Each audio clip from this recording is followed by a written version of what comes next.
Soy Analía del Valle, quiero agradecer este espacio de trabajo colectivo en el cual todos y todas tuvimos la oportunidad de contar nuestras historias y pensar desde la esperanza un futuro posible para nuestros niños, niñas y adolescentes. Mi nombre es Mercedes Esquivel, me sentí muy cómoda y acompañada formando parte del equipo de animadoras y compartiendo un espacio con personas de diversas localidades muy alejadas unas de otras de la provincia de Buenos Aires, pero con la satisfacción de saber que compartimos los mismos ideales en pos de un futuro transformador. Hola, soy Yamila Gatica, soy docente de primaria y militante del Movimiento Mayo y quiero agradecer el espacio tan necesario que tuvimos en estos días para reflexionar sobre nuestras prácticas y para repensar la tarea que estuvimos llevando adelante en este presente tan complejo y que va a demandar mucho de nuestro esfuerzo, de nuestra unidad de ideas y de acción en el año que viene, la salida de la pospandemia y, como siempre, pensando en el futuro de nuestras infancias y adolescencias. En este contexto tan complejo de la pandemia, hay tantas iniciativas, tantas acciones, tantos proyectos colectivos y solidarios que día a día, desde la cotidianeidad territorial, intentan construir, anidar, cobijar, reparar, abrazar y fundamentalmente desde ese lugar generar una acción transformadora de las realidades injustas. Y todo eso circuló en estos días, en esta primera semana de los Encuentros Pedagógicos del Sur, en el Foro de Educación, Cultura y Comunicación.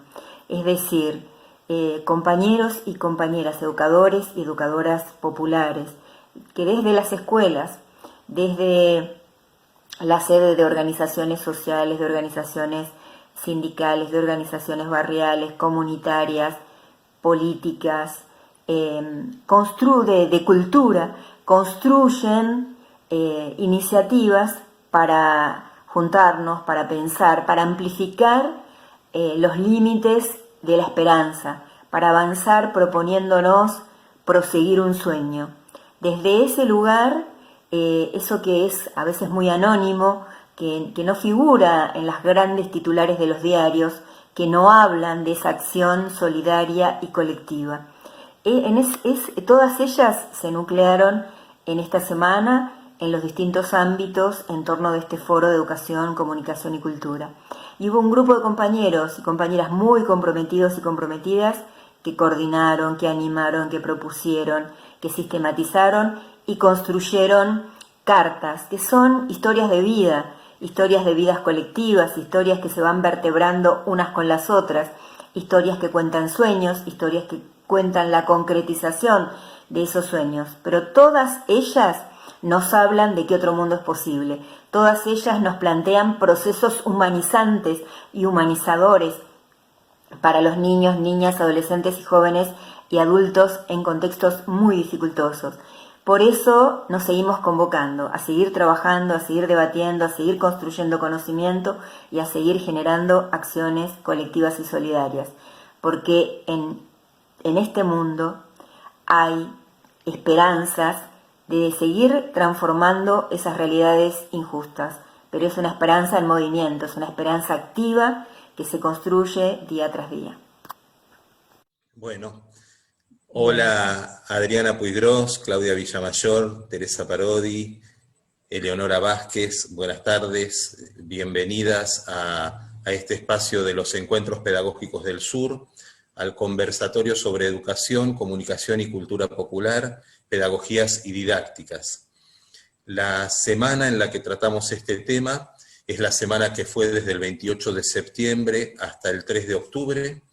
Se reunió en 12 ámbitos educativos un grupo de gente a cargo de animadores y animadoras de cada uno de los grupos educativos para trabajar en una reflexión motivada por distintos activadores de la charla sobre la temática de educación, comunicación y cultura popular en este momento.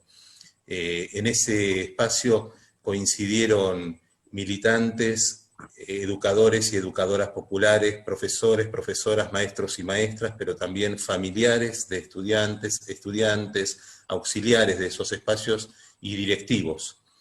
Y como fruto de esas reflexiones, cada grupo, cada comisión, cada foro elaboró una carta pedagógica dirigida a las 3 personas que tenemos aquí y que junto con Eleonora, que va a moderar el encuentro de hoy, vamos a presentar. Están con nosotros Adriana Puigros, huelga toda presentación, no solo en el mundo educativo, en el mundo de la política, en el mundo del trabajo social con las distintas personas, en el mundo latinoamericano y a nivel mundial. Huelga toda presentación de Adriana Puigros, educadora de toda la vida, referente, una de las personas que ha hecho punta no solo en el análisis y en la reflexión de las prácticas educativas, sino en la propuesta teórica y en la implementación práctica, es decir, desde la academia en reflexionar sobre la educación, pero desde los cargos públicos en poner en marcha un modelo educativo. Está Adriana Puigros, que prestigia este espacio. Está Teresa Parodi, ¿qué podemos decir de Teresa Parodi, ¿no? También es la cultura argentina hecha mujer, es la militancia del canto, la militancia de la creación artística, el compromiso permanente con aquellos espacios que más la necesitan, que la escuchan permanentemente, que están todo el tiempo con ella. Ella inunda las casas de nuestros barrios cada día con sus canciones, con su voz, con su poesía. Ella nutre el alma de nuestro pueblo y lo ayuda a marchar muchas veces en los distintos espacios, a resistir en las tomas de tierra, a aguantarse el hambre y a seguir peleándola. Y ella también está y ha estado a cargo de espacios de gestión, de modo que no es solo el hacer poético, sino también es el hacer político, que es otro modo de la poesía. Y está Claudia Villamayor, una compañera, una compañeraza, diría yo, militante, activa, profunda, reflexiva, pero también con una amorosidad que no tiene límites. Una compañera que ha trabajado en la comunicación popular en cada rincón de América Latina, con un compromiso inigualable, con una entrega inigualable, docente de las universidades, formadora de educadores y educadores, formadora de comunicadoras y comunicadores, comprometida con todas las causas del campo popular y activamente entregada a la transformación del mundo. Y nos acompaña también Eleonora Vázquez, que va a ser quien modere este espacio hoy. Eleonora es secretaria de Educación del municipio de San Vicente, un municipio que en este momento se caracteriza porque tiene entre sus conducciones muchísima juventud. Y la verdad que esto le da a la gestión de San Vicente un aire, una dinámica muy particular y de un compromiso y una entrega territorial inmensa. Para mí, presentar este espacio es un placer, una alegría, un honor y una emoción enormes. Entonces les voy a proponer que, como ya hemos dicho, toda carta está escrita a alguien concreto o a alguien más general, pero está escrita a alguien. Estas cartas que escribieron los compañeros y las compañeras están escritas a ustedes tres, Adriana, Teresa y Claudia, y como toda carta que está escrita por alguien, y sobre todo en este caso, alguien que está enamorado de ustedes, de estas tres mujeres, esta carta busca ser respondida. Y entonces esperamos en este momento la conversación entre ustedes para que responda a aquellas cosas que han sido dichas en las cartas. Las dejo a ustedes. Realmente las cartas son muy emocionantes, así que lo primero es decirles gracias a quienes las escribieron. Y a mí me dejaron pensando mucho, ¿no? Me dejaron pensando mucho y con tarea, con mucha tarea por delante. Porque, digamos, lo que muestran es de qué manera de qué manera se han esforzado los docentes, los educadores comunitarios, es decir, las diversas personas que trabajan en la comunidad, se han esforzado como para pasar de una época a otra época, ¿no? Es como pasar de golpe, repentinamente, porque nadie pensaba, excepto los ambientalistas, los científicos que venían advirtiendo esto, unos cuantos pactos internacionales que nadie cumplió, la Carta de la Tierra, es decir, las grandes advertencias. Realmente las sociedades no se habían hecho cargo de la posibilidad de que hubiera un desastre ecológico producto de la sociedad en que vivimos, ¿no? Ese producto, para decirlo con todas las palabras, del avance del capitalismo salvaje, ¿no? Es decir, hay una encíclica, aparte de la Laudato Si, hay una encíclica de la ley anteayer, la última, del Papa Francisco, en que retoma el tema, y en donde, digamos, convoca. Hoy cuando leía las cartas pensaba, ¿no? O sea, estas grandes convocatorias que ha habido no habían entrado a la vida cotidiana ni a la escuela. Y contrastando con eso, los docentes no se quedaron en su casa, no se retrajeron, podría haber ocurrido perfectamente. Es decir, que ante la situación insólita, inesperada, el miedo, etcétera, es decir, se quedaran en sus casas, no salieran, se negaran a trabajar de otro modo, ¿no? Entonces hay mucho para hablar respecto a esas nuevas formas de trabajo, mucho para hablar. Pero me parece que lo impactante es cómo tendieron la mano, ¿no? Cómo hay tantas personas que tienden la mano.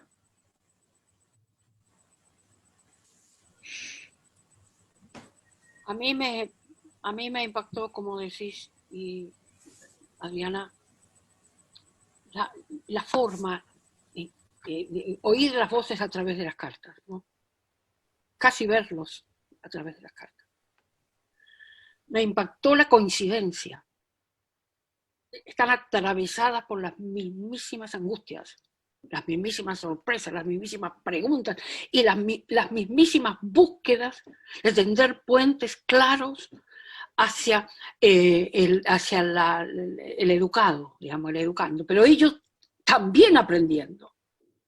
Inclusive hay en alguna de las cartas alguien que ensaya una propuesta de una palabra que yo me la anoté porque me impactó, que es enseñaje, porque dice que el que enseña también aprende, tiene que reaprender a enseñar y tiene que aprender primero los códigos con que ahora tiene que enseñar, el mundo en el que ahora tiene que enseñar y la forma, por cierto, en que ahora tiene que enseñar y seguir tendiendo esos puentes para que no se corte el vínculo que la escuela tiene que tener y tuvo siempre, doy fe, desde el campo aquel donde yo enseñé, la escuela cumplía un rol central en esa pequeña comunidad.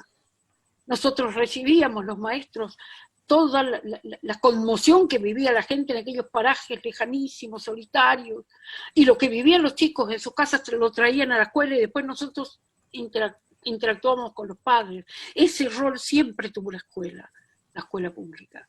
Entonces, digo, acá se ve muy claramente cómo los maestros con esa formación y pese a las miles de limitaciones salieron a dar respuesta, al mismo tiempo que las buscaba.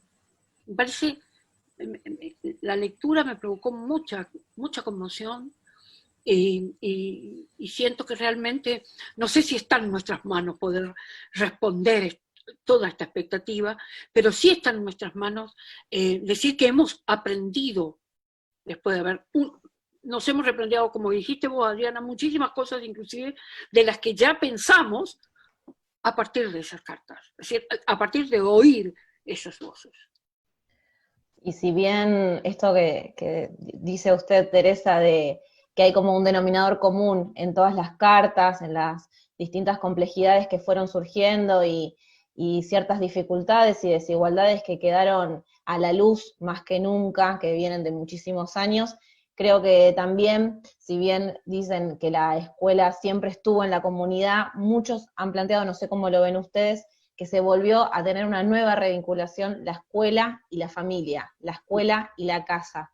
No sé si, y las familias que integran las comunidades educativas, no sé cómo lo ven, o si lo encontraron también.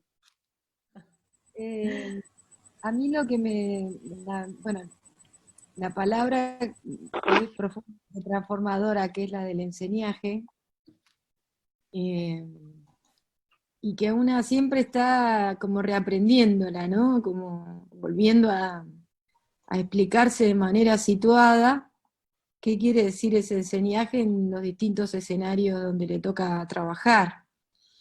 Yo tengo una amiga que le llama el enseñaje entreaprenderse, ¿no? Y parece como romántica la palabra, pero es un laburo tremendo porque yo pensaba en las caras y en los rostros, en el mío ahora que está muy cansado, pero que tiene onda, eh, de todas esas compañeras y compañeros que escriben esas cartas. A mí me gustó mucho el formato, me gustan las cartas, mucho. A mí también me gusta muchísimo. Me gusta cuando me la escriben a mano también. Yo soy de las que todavía de vez en cuando escribe cartas a mano. Y yo a veces, cuando hay que evaluar un proceso, elijo el género epistolar con los estudiantes, ¿no? Después tengo que leer un montón, pero me habla mucho de cómo piensan, cómo dicen, cómo nombran. Y yo creo que me conecté, le puse rostro rápido a las compañeras y a los compañeros de la escuela, de las escuelas y, y de los universos a los que pertenecen. En este cuatrimestre que hemos tenido que dar un montón de millones de clases y de millones de horas de Zoom, ver a algunas compañeras y compañeros emponchados, en mi caso en la universidad, en La Plata, en Villa Elvira, en Corazones del Retiro, y están en donde están los estudiantes.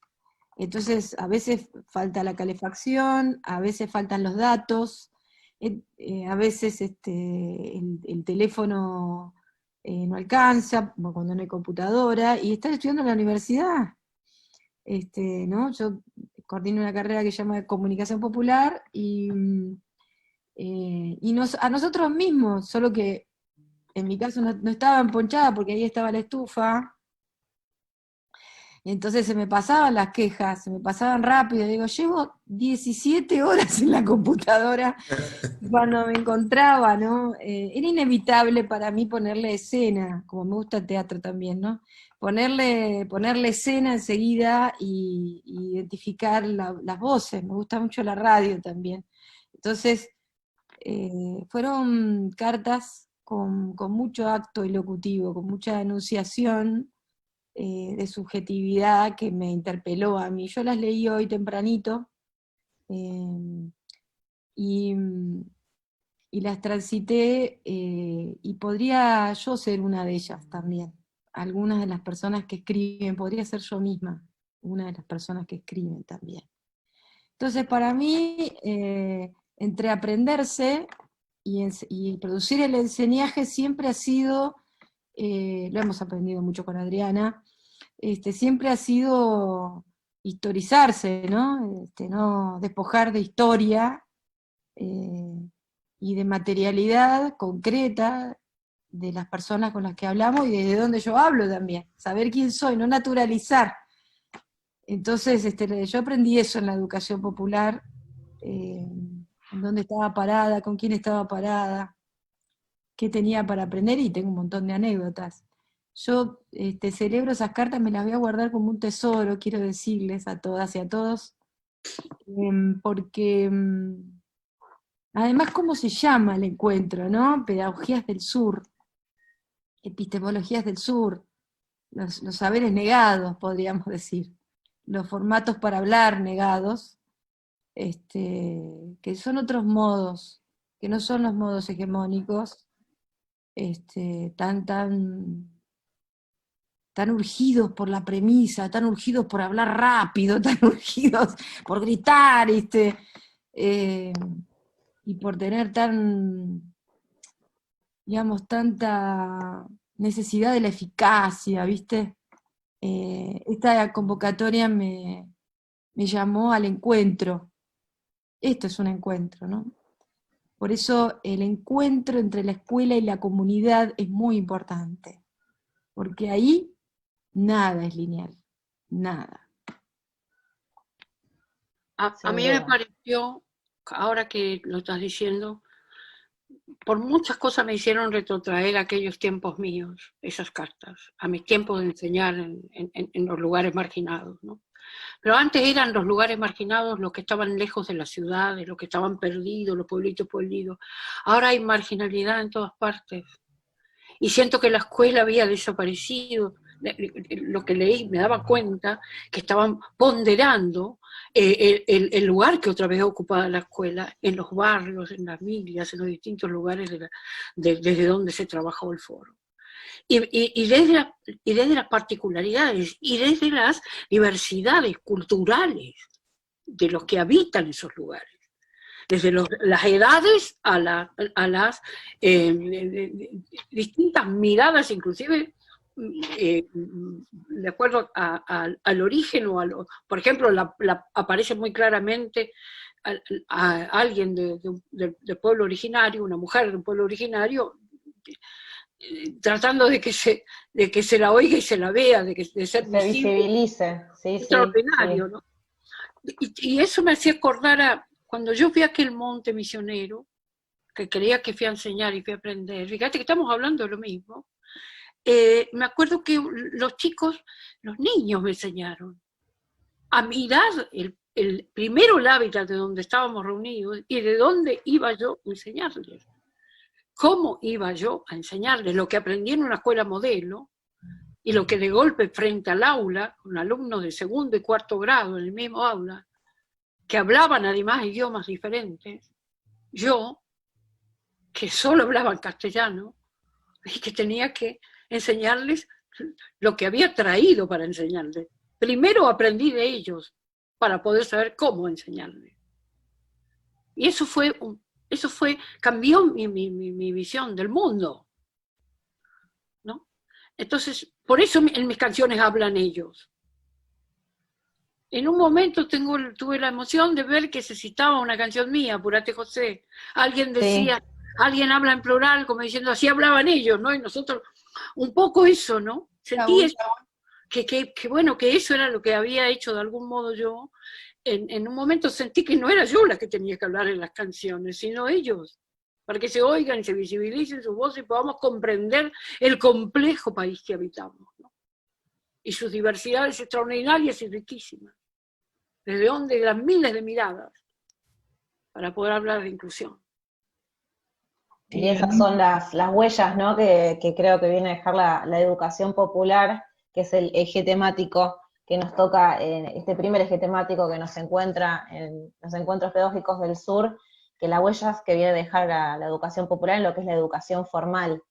No sé si, creo que la pandemia llevó a tener que ser creativos, tener que reformular un montón de herramientas y reinventarse. Se habla de las radios comunitarias, de los lazos con la comunidad, de las videollamadas, del ir a visitar al alumno o alumna cuando no sabemos dónde está, y eso está muy vinculado con lo popular y visibilizar situaciones que quizá puede llegar a hacer una interesante conjunción con lo que es la educación formal.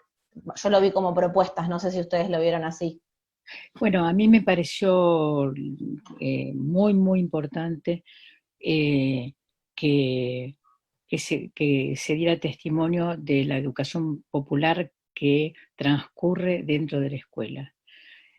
Para superar, digamos, la vieja concepción de que la escuela es un ámbito distinto, y realmente algo que me llamó mucho la atención, así me alegró muchísimo, confirmar cómo las ideas de Paulo Freire, digamos, las ideas de la educación popular, han atravesado la escuela argentina, ¿no?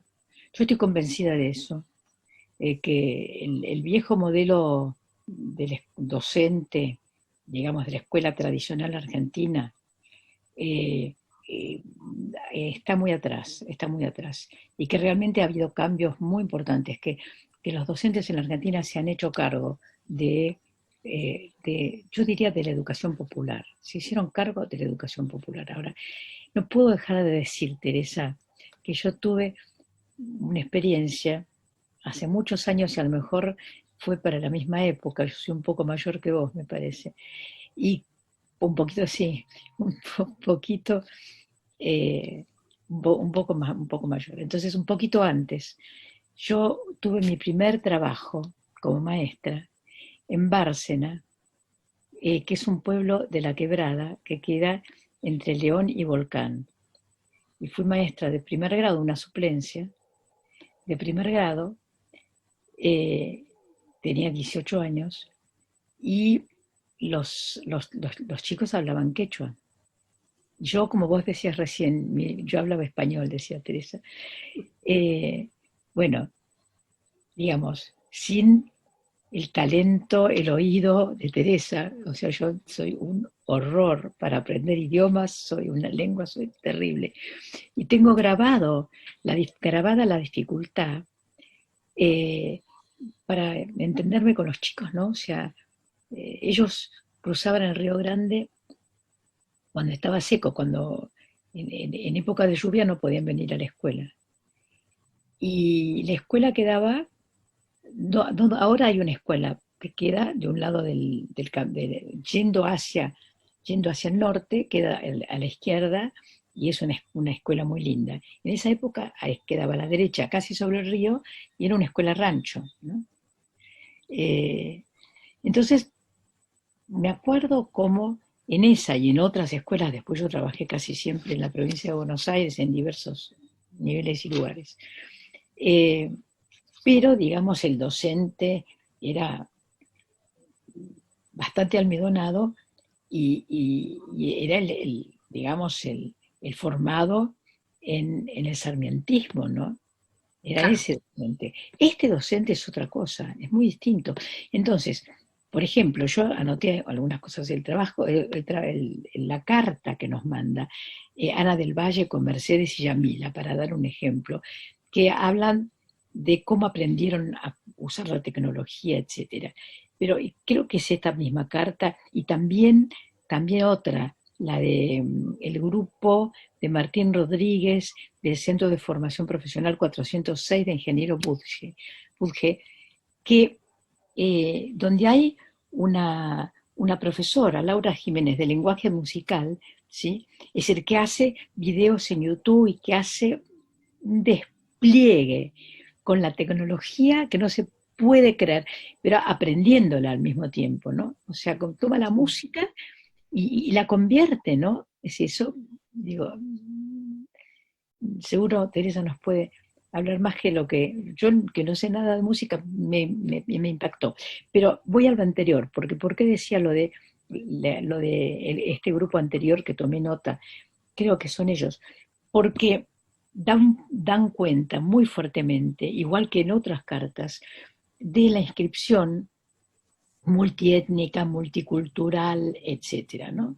O sea, de lo que dice el preámbulo de la Constitución argentina, que es que todos los habitantes todos los habitantes del suelo argentino, ¿no? Habitantes quiere decir todos, no solamente quienes tienen nacionalidad argentina. Y entonces me emocionó mucho ver cómo la escuela en la provincia de Buenos Aires se abre, ¿sí? Se abre a todos los habitantes del sur argentino. Por lo tanto, entran otras lenguas, entran otras costumbres, ¿sí? Es decir, se iza la bandera latinoamericana, el guampala, se iza junto con la bandera argentina. Todo eso me pareció extraordinario. Y además, que no es una excepción, sino que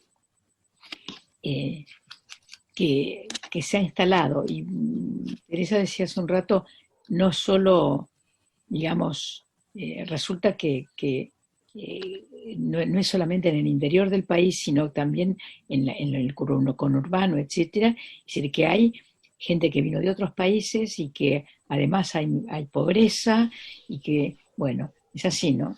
Entonces, nosotros tenemos Latinoamérica hasta aquí, hasta en la ciudad de Buenos Aires. Totalmente. Y a mí me parece que la escuela se haga cargo de eso, o sea, de cómo nosotros, ante todo, tenemos que ser latinoamericanos, ¿no? En todos nuestros actos. Sin Todos. duda, y cuenta que en esa carta cuentan que anteriormente sus padres no podían expresarse a su manera porque no encajaban en lo que era la escuela, y ahora es al revés, está abierto a que cada uno tenga su forma de expresar de acuerdo a su cuestión cultural, y creo que falta mucha más apertura, pero vamos en camino de eso. Pero me llamó la atención que los padres decían, no hables así porque no te van a entender, es tremendo, es tu identidad, como uno se expresa. En Corrientes nosotros no aprendimos el guaraní, yo soy correntina, nací allí, donde el guaraní es un idioma bellísimo, musical, tremendamente musical, porque los padres o los educadores pensaban que le hacía daño al castellano, que no debíamos aprender el guaraní como una lengua más. Hoy sí se enseña guaraní. Y quiero contarles una anécdota cortita que tiene que ver justamente con todo esto que estamos hablando, ¿no? Cuando yo vine a vivir a Buenos Aires recién, mi hijo más chico, bueno, Adriana conoce a mi hijo más grande, pero yo tengo 5, Adriana, vos creo que sabés, y el más chico empezó aquí la primaria. Entonces fue a la escuela, ¿no? Y a los pocos días me llama una fonoaudióloga, y yo voy preocupada, porque me dice que mi hijo tenía una dificultad al hablar. Y la dificultad era que él decía carro, ¿no? Porque era incorrecta su forma de hablar. Entonces yo le expliqué que él era correntino, que yo también decía carro y correntina y corrientes, y que era la forma de hablar de él, de su abuelo, de su familia, de su hábitat, de todo. Entonces, de golpe se me ocurrió rápidamente, y le digo, porque ella me decía que mi hijo tenía dislalia. Entonces, usted también tiene dislalia. Y le dije, diga lluvia. A ver si puede. Ay, bueno. Le digo lluvia, obvio. Ella no me lo dijo porque se dio cuenta ahí, ¿no? Extraordinario ese momento para mí. Comprender que mi regionalismo era rechazado en la escuela pública de mi hijo. ¿No es cierto? Estamos hablando de otros países. Bueno, no, acá estamos hablando del mismo país. No nos olvidemos que hasta hace muy pocos años, relativamente pocos en términos históricos, el espacio que enseñaba a locutores y locutoras les enseñaba a hablar en un español aporteñado y no permitía que se hablara con cantito, como decimos los porteños o los bonaerenses, ¿no? Pero, mal dicho, pero digo, no permitía que se hablara con regionalismos, que la fluencia de la voz tuviera esos regionalismos, esos espacios particulares de las regiones. Recién hace pocos años que eso puede ocurrir, digamos, ¿no? Claudia, vos lo tenés más claro todo esto. En 2003 en adelante. Yo pensaba en los cambios, ahora que mis compañeras decían lo de los cambios y cómo era antes, y que aunque todo sea como mezclado en este tiempo, ¿no? Haya el linaje sarmientino, huella sarmientina, huella de la educación popular, hay de todo, ¿no? Mezclado. Una cosa también que yo creo que cambió, y yo hice mi escuela pública en los años 70, en la primaria, una cosa que cambió, que los docentes y las docentes con las que a veces trabajo por el tema de la comunicación popular y la educación popular, es que también, así como Freire está tan presente, está transversal, y que antes era una cosa de lo no formal, que no formaba parte transversalmente de la escuela, que eso ya es una cosa, no digo superada, pero que tiene una presencia que antes no tenía, no tengo ni la menor duda, la cantidad de gente con la que hemos trabajado el año pasado, qué sé yo. Y otra cosa que pasa también es la perspectiva de géneros, que también está presente en la escuela. Y yo pensaba cómo estaban escritas las cartas, unas cuantas, que tienen lenguaje inclusivo, además de aludir a la interculturalidad.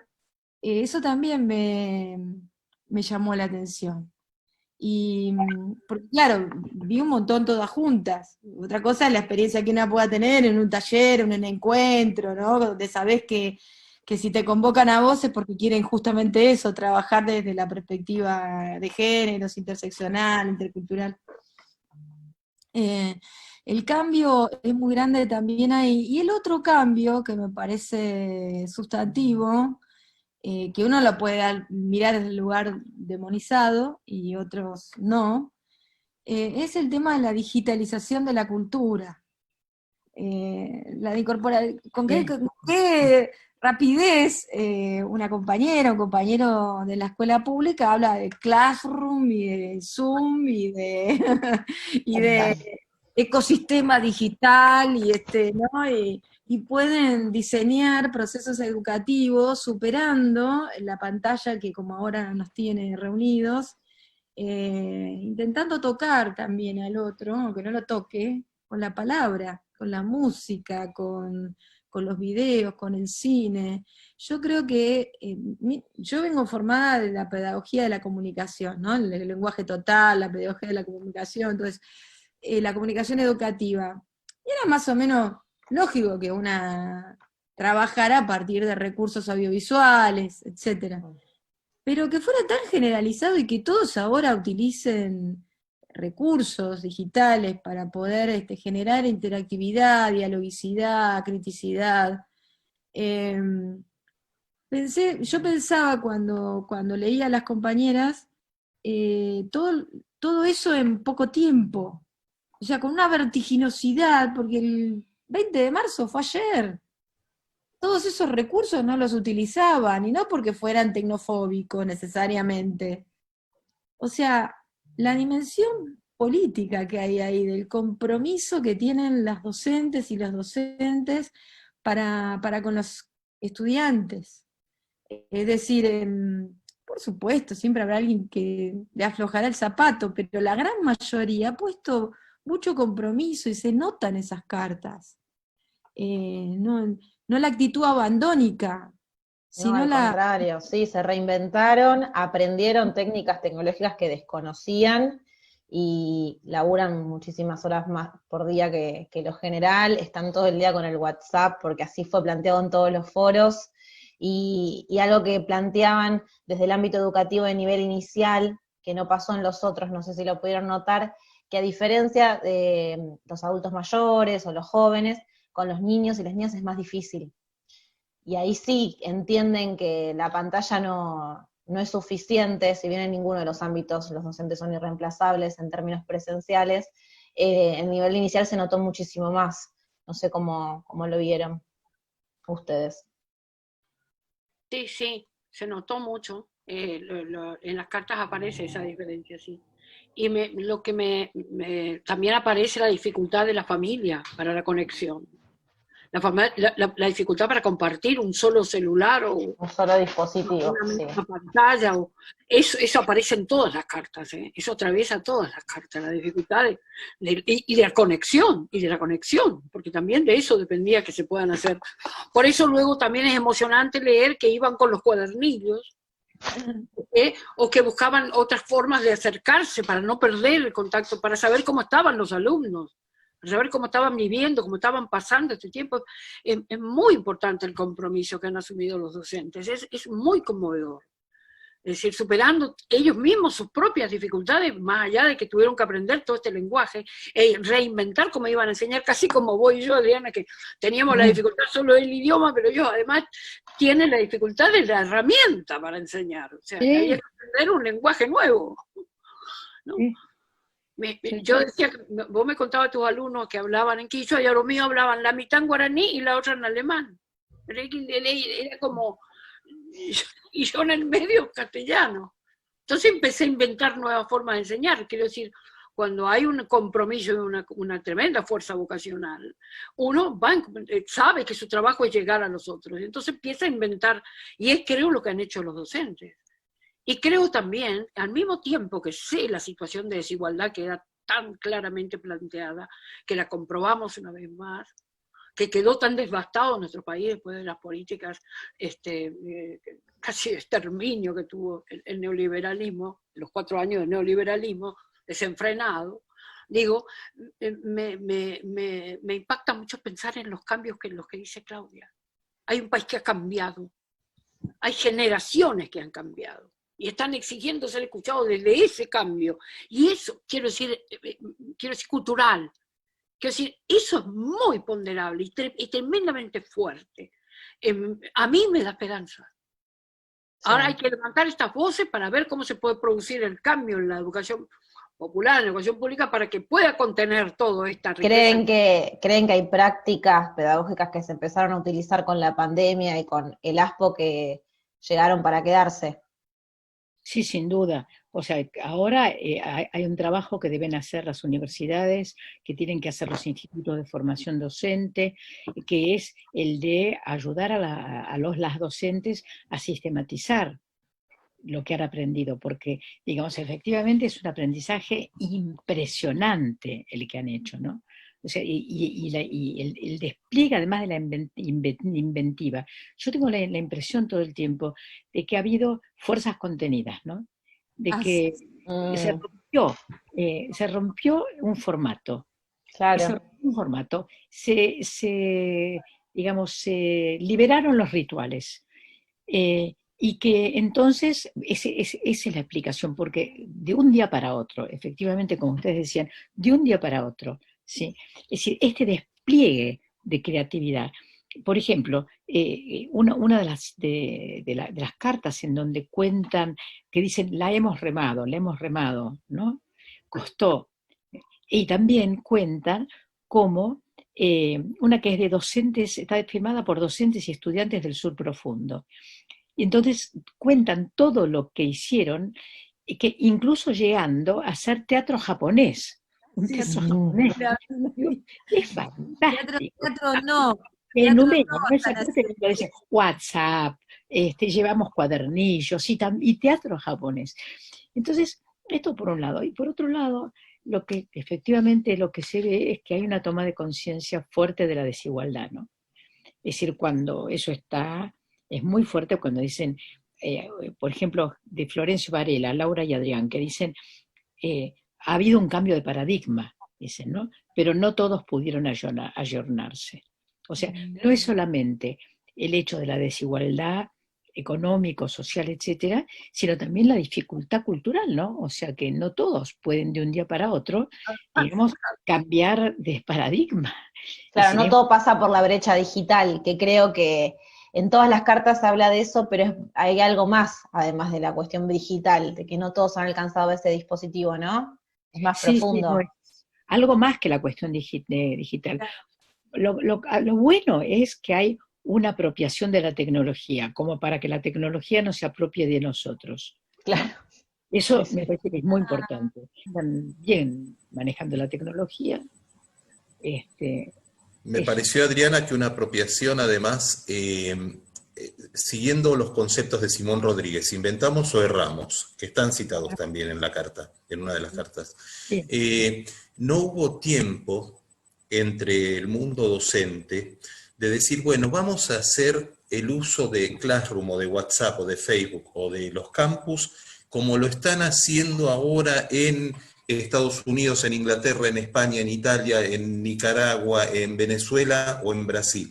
Dijeron, ¿cómo lo usamos? Usemos WhatsApp, porque mis estudiantes hablan por WhatsApp. ¿Pero cómo hacemos? No sé cómo podamos, pero inventamos.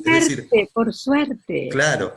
Es decir, Finlandia, no escucho hablar de Finlandia. Claro, es decir, tomamos una herramienta que, por supuesto, que la herramienta tiene una politicidad, toda tecnología tiene una politicidad incorporada, es complejo lidiar con ella, es complejo revertir esa politicidad porque requiere un trabajo de lectura y de reflexión y de acción muy fuerte, pero también la tomamos con tanto desprejuicio, sin seguir modelos externos, que lo que hicimos fue inventar, digamos, ¿no? Inventar y equivocarnos y volver a inventar desde otro lado y volvernos a equivocar y volver a inventar desde otro lado, y ese proceso fue auténtico, digamos, no se siguieron modelos importados, como decía Simón Rodríguez, ¿no? El nuestro no puede ser un modelo importado decía Simón Rodríguez, de la Europa, sino que tiene que ser un modelo propio. La nuestra es la educación popular, decía Simón Rodríguez, porque si no inventamos, erramos, ¿no? Entonces... Erramos, la verdad, nada mejor aplicado, la verdad, porque Me interesó mucho eso que decías de no fijarse en modelos, porque la verdad que no hubo tiempo, no hubo tiempo. Inclusive los que teníamos cercanía con la tecnología, yo misma incorporé no solo herramientas, sino también modos del entorno pedagógico. Es decir, mirá que yo tenía la experiencia en Quilmes que compartimos, Daniel, de la enseñanza en educación virtual, en la virtualidad de Quilmes, pero esto fue otra cosa.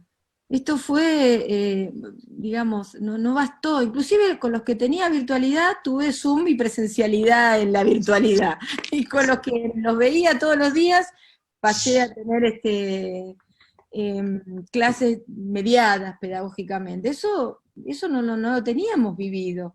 Entonces multiplicó una cercanía que es al revés de lo que yo, de la protesta que tenía, no te veo, no te toco, no te encuentro, que es cierto, eso no lo estamos sustituyendo, pero sí de encontrarle la vuelta a los entornos virtuales. Eso por un lado.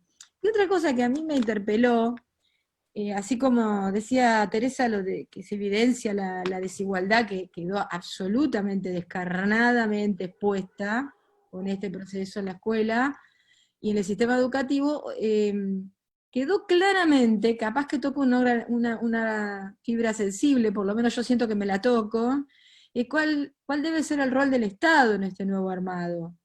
Que claramente no me gusta hablar de nueva normalidad, ¿no? Toda esa expresión, ¿no? El rol del Estado, o de los estados provinciales, nacionales, municipales, el rol de la universidad, que creo que hay que armar, si me permiten, como otra arquitectura para sostener y producir otro sentido común, también desde la escuela con la comunidad. Porque hay yo no sé qué piensa, me da como pudor decirlo delante de Adriana, pero es como, hay ahí una dificultad claramente de entender que la comunidad y sus culturas ya no lo puede eludir, lo enfrenta con la pandemia, con la cuarentena, pero ahí para vincular escuela con comunidad hay que volver a registrar cómo está el sentido común de la comunidad también, porque si no la sensación que decíamos con algunas maestras en los talleres, de estar hablándole a una realidad que no existe. Y entonces esto realmente nos ubicó, nos forzó a volver a preguntarnos quién es la otra y quién es el otro, primero que está detrás de la pantalla, pero también de quién es esa comunidad, qué es lo que está pasando ahí, ¿no? Entonces, sí, con la heterogeneidad que hay también, ¿no? Incluso en la misma provincia. Pero algo que en relación a lo que vos planteabas del Estado, que es real, que hay que tomar esta realidad y con eso generar alternativas. En las cartas estaba subyacente, pero no se hablaba del Estado. Y en realidad hay un montón de prácticas, pero hay un montón de prácticas que se fueron dando fruto del Estado que tenemos hoy, porque digo, la entrega de alimentos, o la generar prácticas, herramientas didácticas para poder llegar a los alumnados, los cuadernillos, fueron todas también herramientas generadas por el Estado, y los docentes son parte del Estado, yo creo que los generamos todos, ¿no? Entonces, creo que eso está, y sí, es ineludible tomar esto que nos está atravesando y pensar a futuro, pero bueno, no sé qué. Fíjate, Elio, que hay cartas que lo mencionan de manera explícita, muy directamente. Sí. Muy directamente, dice cuál tendría que ser el rol del Estado, no recuerdo cuál. Sí, incluso presentan proyectos de ley, hablan de proyectos de ley que protejan a los adultos mayores, eso también. Exactamente. En ese foro apareció claramente, y en el foro cuando toman niñez también aparece. El tema de la ESI también, sí. Yo quisiera hacerte una pregunta, Adriana, por tu experiencia desde todos los... No, un poco para todos, pero pienso que vos... yo creo que el Estado, digamos, tiene que hacerse, desde la política, tiene que hacerse un replanteo después de esta situación tan crítica que hemos vivido, este cambio sustancial que hemos vivido, de cómo encarar la educación a partir de todas estas experiencias. ¿Vos crees que ¿Vos creés que eso sea algo que esté en los papeles, que se pueda empezar a pensar, hacer un congreso, no sé, buscar una forma de que haya políticas de un Estado presente cuidando este patrimonio que estamos generando, digamos, este conocimiento que estamos generando, pero que está generando la comunidad entera, pero que al mismo tiempo después sea justamente para responder a esto que ha quedado tan claramente puesto, ¿no? Mira, digamos, es una pregunta difícil para mí de sé. contestártela en este momento, pero lo que puedo decir es que las provincias, todas las provincias están haciendo un esfuerzo enorme, que eso es algo para destacar mucho. O sea, que hay como, digamos, no hay ningún Ministerio de Educación provincial y nacional, por supuesto, que no esté, digamos, sacudido por esta situación, ¿no? Y esto que leemos en las cartas, que es la presencia directa de los docentes, y si uno lo encuentra también en los equipos de los gobiernos provinciales, ¿no? Te digo, sin distinción. Eso me parece, después, bueno, ahí estará la cuestión de que tendrá que haber una muy buena articulación entre la nación y las provincias, ¿no? Pero eso ya es otro cantar. En cuanto a los esfuerzos de las provincias de Guayar, por ejemplo, hablaba con una provincia de la Patagonia, y lo que han hecho es maravilloso, maravilloso. Un dato, veían que, o sea, ellos han hecho todo virtual y ha sido un año que se transitó y se cumplió en casi todas las provincias, ¿eh? Ha habido año escolar. Eso hay que subrayarlo y me parece que es lo que habría que estar diciendo. Hubo año escolar, sí hubo. Fue virtual, tenemos que pensar de otra manera el famoso tema de la evaluación, pero bueno, todos los que hemos sido docentes, sabemos que en realidad evalúa el docente, está evaluando todo el tiempo, el grupo evalúa, que la evaluación forma parte del proceso de enseñanza-aprendizaje, entonces no hay que hacerse tanto drama con el tema evaluación, ¿no? Pero lo que quiero decir es que, digamos, todas las provincias produjeron cuadernillos, armaron páginas web, hicieron de todo, ¿no? Yo creo que esto es el Estado, Sí. Es fantástico. Entonces yo creo que espero que haya una política nacional y acorde con las provincias, ¿sí? Es decir, que signifique entrar a otra etapa, ¿no? Que significa entrar a otra etapa. Pero sí tengo mucha confianza. Bueno, gracias. Confío en los docentes sobre todo. Imaginaba que me ibas a decir eso, porque me doy cuenta que de esto que estás diciendo, ¿no? De cómo ha trabajado el interior del país. Y bueno, porque tu mirada siempre es tan lúcida, Adriana. Muchas gracias. Iba a contar, no terminé de contar la anécdota de la Patagonia, que lo que hicieron en esa provincia, porque esto ocurrió en varias, trabajaron, decía, todo el año entero, virtual, y mandando cuadernillos, o sea, llegaron hasta los últimos lugares. Entonces, el problema en muchos lugares está en la devolución de la tarea que se da. El ida y vuelta, sí. Entonces, ¿qué hicieron? Están poniendo buzones, ¿sí? Estoy hablando de Santa Cruz. Están poniendo buzones en los supermercados y en los lugares a donde la gente va a comprar cosas, para que los chicos puedan devolver la tarea y que el maestro pueda corregir y después se los vuelven a mandar por correo, ¿no? Es fantástico, es fantástico. Otra cosa que se suma al esfuerzo de usar más y mejores recursos es el Seguimos Educando, ¿no? Que encaró con las radios comunitarias. Y ahí quisiera, junto con los que escriben en las cartas que las mencionan, también hacer una pequeña descarga que tengo ganas de hacer con ustedes. Y es que los medios comunitarios en la Argentina, que ya tienen 35 años, y que algunos han sobrevivido a todas las décadas infames que hemos vivido y han celebrado eh, y que son los últimos en recibir la pauta y el fortalecimiento, salvo, bueno, en aquellos años que fueron maravillosos, con la Ley de Servicios de Comunicación Audiovisual, junto con los medios públicos fueron los convocados para poder fortalecer el proceso educativo.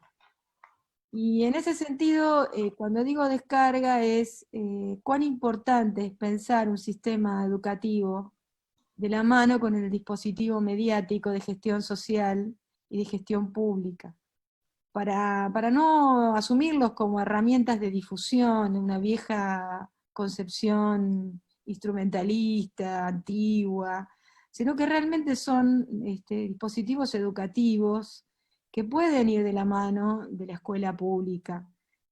Solo hay que ponerse a trabajar en esa posibilidad. Esto tuvo que ver con la urgencia, en este caso, de fortalecer con el Foro Argentino de Radios Comunitarias. Ahora, yo pensaba qué distinto sería si realmente se pudiera convertir en una política de Estado esa alianza, como lo hizo en algún momento las escuelas radiofónicas de finales de los años 40 y comienzo de los 50, en Colombia, con Radio Sotatensa, con la Escuela de Radios Mineras Sindicales en Bolivia, con las emisoras educativas del Ecuador, del Perú. Yo pensaba, como lo hizo el Instituto de Cultura Popular en la Argentina, en la zona del NOA y del NEA, el Centro de Comunicación Educativa La Crujía, en los años 90, 80, bueno, yo creo que además tenemos argumento y gente que ha escrito, Adriana, que pudiera pensarse una política de comunicación-educación popular que ya no ninguneara más a los medios comunitarios como medios chiquitos, que no los conoce nadie, pequeños, precarios y provisorios, que no se escuchan bien, y entonces no los escucha nadie, entonces ¿para qué vamos a poner publicidad ahí? Yo creo que ahí no alcanza con la ley y toda la transformación de los que hemos logrado en el año 2009, de la mano de Cristina, y de todas las organizaciones populares. Yo creo que ahí me encantaría poder diseñar con el sistema educativo y con un dispositivo de comunicación popular que pudiera no solo salir al cruce en tiempos de pandemia, sino pensar otras formas de los medios de comunicación como medios de comunicación educativa. Yo creo en esa posibilidad. Sí, sí. Cuando uno dice eso, piensa que va a dar clase por radio, ¿viste? O clase por televisión, o va a ser teleescuela técnica. ¿Qué antigüedad? No, es pensar los medios de comunicación con sentido educativo. Eso me gustaría mucho soñar y concretar esa política de Estado. Excelente. Justamente cuando comenzamos a organizar y a diagramar los encuentros pedagógicos del Sur 2020, con una mirada post-pandemia, la idea era que no sea como vienen siendo muchos conversatorios, donde quizá podíamos invitarlas a ustedes y seguramente hubieran hecho una exposición fantástica, sino buscarle la vuelta para que el territorio se exprese y en base a eso ustedes, bueno, poder tener esta charla y de a poco venimos logrando ese objetivo ambicioso porque de 5 semanas, con foros asincrónicos, donde participan muchísimos distritos de la provincia de Buenos Aires, del país, sindicatos, universidades, la iglesia, así que militantes, educadores en general, y bueno, de a poco lo venimos cumpliendo con muchísimo trabajo, y uno de los objetivos que nos propusimos es generar este espacio de escucha, porque creemos que es importante que los vecinos y las vecinas tengan el ámbito para poder expresarse, para contar cómo vienen atravesando este momento tan complejo, y más allá de la pandemia, qué es lo que esperan de la educación, que la hacemos entre todos y todas, porque es una construcción colectiva. Creo que eso también estuvo planteado, el trabajo colectivo y la necesidad de seguir fortaleciendo esos lazos con la comunidad. Y uno de los objetivos, además, fue poder proyectar nuevas prácticas. Y viene en sintonía a esto que planteaba Claudia Villamayor, el tema de las radios comunitarias, que para mí también es fundamental, que hay que fortalecerlas, y si no se fortalece, no logramos ese fortalecimiento, tiene que ver con un montón de cuestiones y luchas y batallas que se vienen dando hace años. Ojalá podamos ganarla.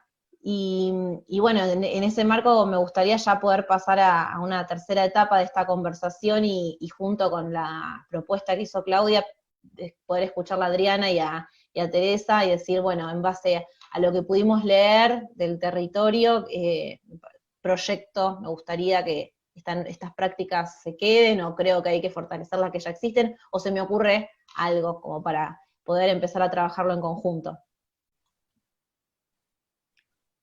Bueno, es un poco lo que veníamos diciendo, ¿no? O sea que es evidente que no se trata de prácticas que vienen a suplir la presencialidad por un rato, sino que hay cambios profundos, que en algún momento Claudia dijo, hay de todo, ¿no? O sea, va a haber de todo. Creo que vamos a tener que transitar una época en la cual, afortunadamente, va a haber muchas modalidades a la vez, ¿no? Muchas modalidades, muchas formas de trabajar simultáneamente. Y ahí hay un reto para la política educativa, un reto para el Estado,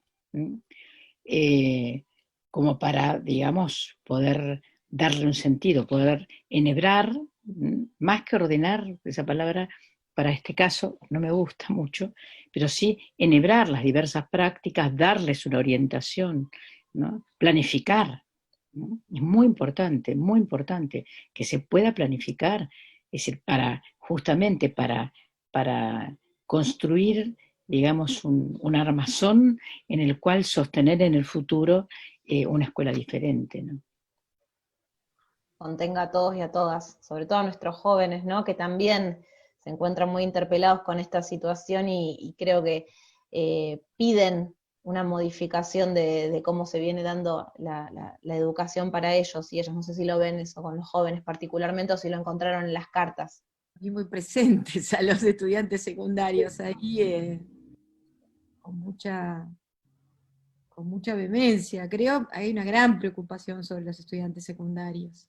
Creo que ahí yo a lo mejor me lo estoy inventando, ustedes me dirán, mis compañeras, pero yo sentí un poquito de angustia en las cartas ahí, una gran preocupación por la contención de los estudiantes secundarios, sí. porque bueno, ahí hay una transversalidad que tiene que ver con las culturas de las juventudes, y que tiene que ver con las clases sociales y la idea de futuro, la capacidad de ver si hay futuro. Y ahí yo creo que hay un nervio que duele.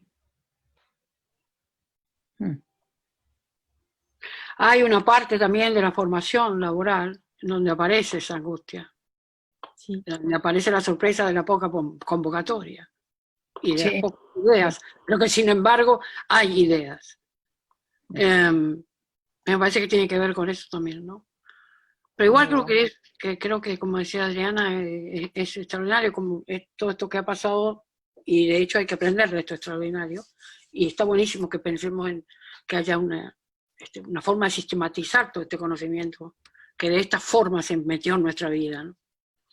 Y que la escuela cumple un rol como me parece fantástica la preocupación de Claudia con respecto a la radio comunitaria. Yo conozco muy bien la importancia de las radios comunitarias en todos los barrios, en todos los lugares, el rol que cumplen, ¿no? de estar cerca de los habitantes de esa comunidad, ¿no? Me acuerdo que yo cuando vivía allá en Misiones escuchaba una radio comunitaria que avisaba a los vecinos las cosas que se necesitaban, era la única forma de saber unos de otros. Me acuerdo un día de un comunicador que se preocupaba de informar a la gente todo lo que... Y le decía a un paisano de una de las estancias de por allá que lo espere en las Cuatro Bocas, que le hacía avisar su patrón que lo espere en las Cuatro Bocas con 203 caballos ensillados. Y después de un segundo dice, perdón, ¿2? o 3. Pero ya el hombre, yo digo, el hombre ya cayó muerto, ¿de dónde va a sacar 200? Y 203 caballos, y además ensillar los 203 caballos, ¿no? Digo, pero el rol de la radio comunitaria, era la voz de todos, ¿me entendés? Lo que conté esa anécdota porque me hizo acordar, Claudia, ahora hablando del rol de esa radio, qué importancia que tiene, como una parte central en el armado de nuestra toda esta diversidad comunitaria que tenemos, ¿no? Y que queda tan expuesta ahora. Así es. Con Daniel habíamos pensado, para cuando ya toque la instancia de finalizar, pedirles si existe la posibilidad de a cada una de ustedes una frase que plasme un poco todas estas reflexiones que pudimos llevar a cabo, y bueno, y a Teresa un verso. Así lo pensamos con Daniel, y bueno, si es posible, como para darle un cierre, se lo súper agradeceríamos, y va a ser muy valorado por todos los escritores, todas las escritoras de las cartas pedagógicas que con muchísimo trabajo y amor hicimos llegarles. Yo voy a decir una, que la voy a decir en castellano, lamentablemente, que aprendí en un trabajo que duró 11 años en América Central, con una experiencia de una radio, la red de radios indígenas de Guatemala en particular, en una comunidad cachiquel, en una comunidad MAM, perdón, ahí en Cabricán, donde un dirigente indígena, guerrillero él, de armas tomar, me lo dijo en MAM y en cachiquel: tú eres mi yo y yo soy tú misma. Ese día entendí un poquito más de lo que era el enseñaje. Qué lindo. Maravilloso. Bueno, muchas gracias. Yo voy a repetir algo que está en una de las cartas y que mencioné hace un rato, pero me parece que vale como frase final, que es: la hemos remado, docentes y estudiantes del sur profundo. Entonces, digamos, ahora se trata de valorizar y de darle continuidad al producto de ese enorme esfuerzo. Maravilloso. Qué hermoso. Sí, yo me había quedado también con una frase que se repitió bastante, inclusive en la nota que ustedes hacen al comienzo, que es esa que permite ampliar la mirada, ¿no? Pensando en nuevos imaginarios donde en el mundo quepan otros mundos, ¿no? Todos los mundos. Y bueno, me emocionó esa frase, ¿no? Pensar en que pueda en un mundo caber todos los mundos. Y les voy a decir un pequeño textito de una canción que escribí hace algunos años, que dice: escribo un poema nuevo sobre los muros, escribo sobre la tierra y en los umbrales del día que está viniendo y sabe a futuro. Es nuestra la primavera que está en el aire. Maravilloso. Son nuestras las flores nuevas. Y están naciendo por todas partes. Son nuestras las flores nuevas. No hay quien las mate. Maravilloso. Sin palabras. Qué maravilloso. Es muy difícil porque ahora estoy emocionado además.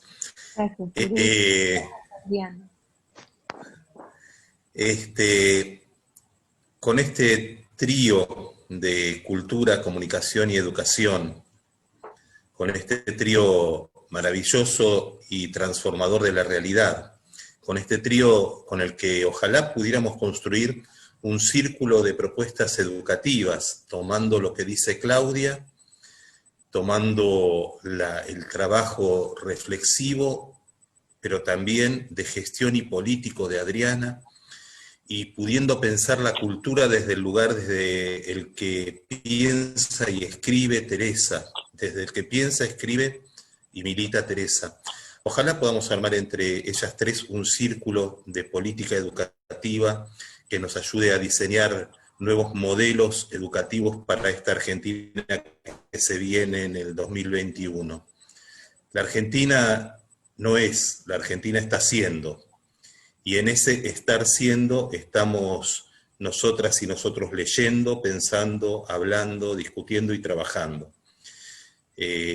Los esfuerzos de estos encuentros pedagógicos del sur son los que prologan la carta que les mandé a ustedes, en las que César Vallejos se pregunta si viendo a un hombre que pasa con un pan bajo el brazo puede hablar de lo abstracto, ¿no?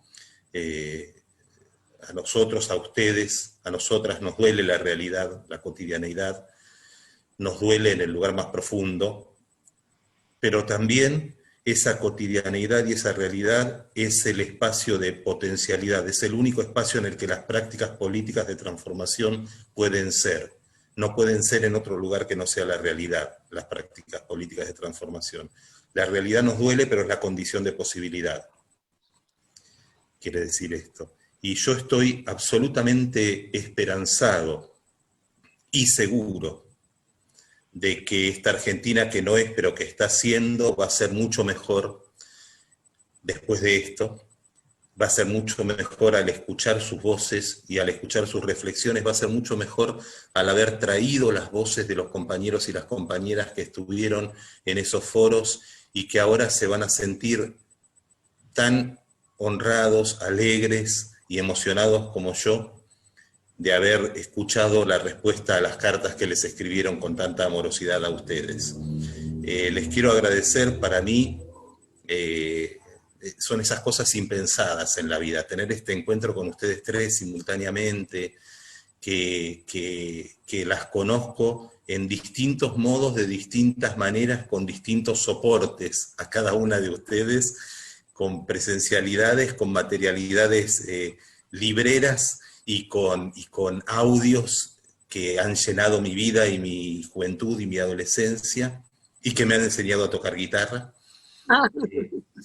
Conocerles, compartir este espacio con ustedes tres, y compartir este espacio con Eleonora, a quien conozco hace menos, pero con quien venimos militando fuertemente, es una alegría. Pero sobre todo, compartir este espacio para traer a ustedes las voces de aquellos y aquellas que han hablado en el foro. Ese es, la verdad, el gran privilegio que me da la vida.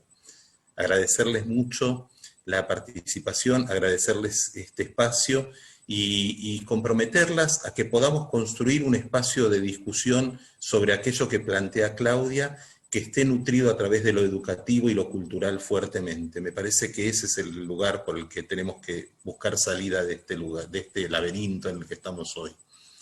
Muchas gracias, Adriana, muchas gracias, Teresa, muchas gracias, Claudia, Eleonora, una alegría compartir este espacio con vos.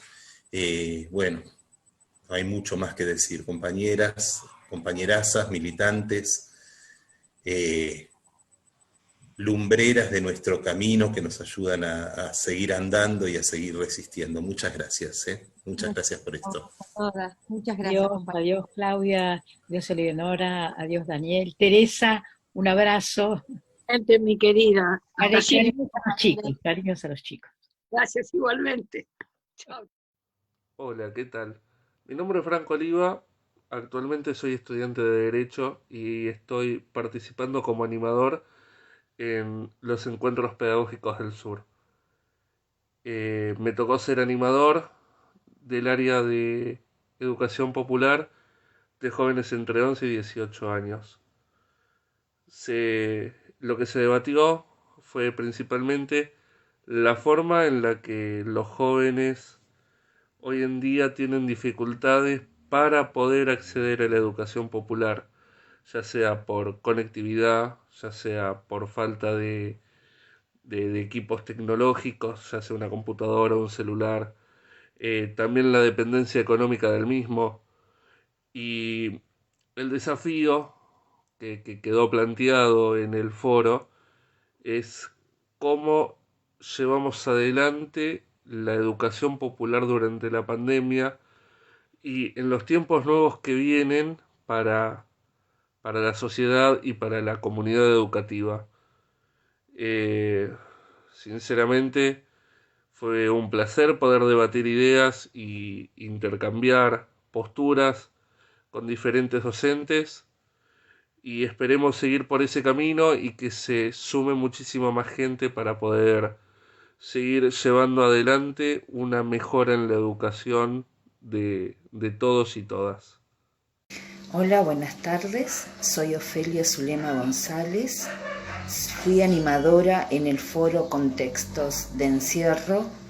La verdad que fue una experiencia muy enriquecedora poder compartir las distintas miradas que tenemos los docentes sobre esta situación que viven muchos hermanos nuestros. Muchas gracias por darme la oportunidad de hacerlo.